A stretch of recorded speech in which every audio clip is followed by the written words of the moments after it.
नमस्कार, आपके साथ मैं हूं सपना मदेश और आप देख रहे हैं जगत न्यूज 24।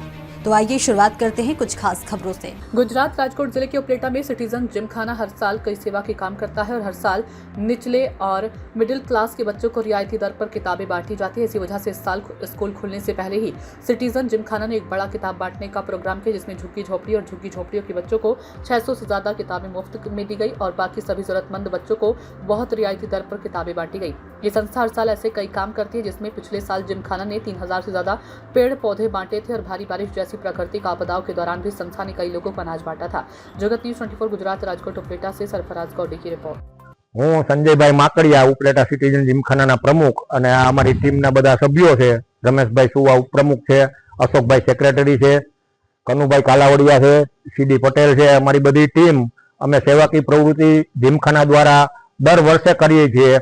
આજ રોજ રાહત દરે પુસ્તકોનો વિતરણનો કાર્યક્રમ હતો। એમાં અમે ઝૂંપડપટ્ટીના બાળકોને અંદાજે 600 પુસ્તકો ફ્રી ઓફમાં 3 સંસ્થા દ્વારા વિતરણ કરવાનો કાર્યક્રમ કર્યો।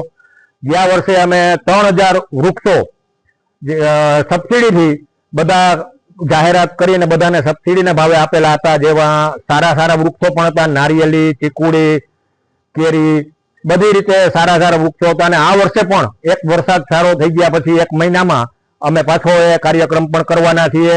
અને અતિવૃષ્ટિના સમયે માનવ સેવા ટ્રસ્ટમાં અમારા દ્વારા જે ઝૂંપડપટ્ટીના લોકોને સરકારે શિફ્ટ કર્યા હતા એને ભોજન આપવા માટે સિટીઝન જીમખાનાએ રાશન પણ માનવ સેવા ટ્રસ્ટને લઈ દીધું હતું। તેમજ ભવિષ્યમાં સ્પોર્ટ્સની પ્રવૃત્તિ પણ કરી હતી। વલ્લભ વિદ્યાલયની ટીમ કબડ્ડીમાં જ્યારે રાજ્ય કક્ષાએ જવાની હતી ત્યારે એ લોકોને અમે સ્પોન્સર કર્યા હતા। સિટીઝન જીમખાના આવી સતત પ્રવૃત્તિ કરતી રહેશે। જય ભારત, જય માતા। ઉપલેટા સિટીઝન જીમખાના આમ તો ઘણા વર્ષો થયા સેવાકીય પ્રવૃત્તિથી જોડાયેલું છે। દરેક જગ્યાએ એમનો ફાળો હોય જ છે। આજે અમારે નોટોનો વિતરણ એક ફ્રીમાં પણ ઘણી સંસ્થાઓમાં આપ્યું છે અને એમના ડિસ્કાઉન્ટ ભાવે પણ આજે અમે વિતરણ કરેલું છે।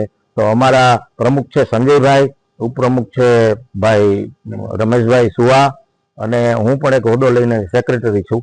પણ અમે આ સેવાકીય પ્રવૃત્તિમાં અમને એક અનેરો આનંદ આવે છે અને આ પ્રવૃત્તિઓ અમારી ચાલુ રહેશે।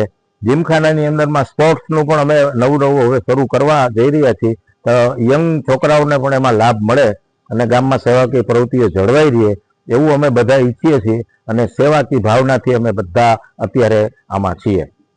जय हिंद। ऐसे ही अपडेट्स के लिए देखते रहें जगत न्यूज 24 और हाँ, हमारे चैनल को लाइक, शेयर और सब्सक्राइब करना बिल्कुल ना भूलें।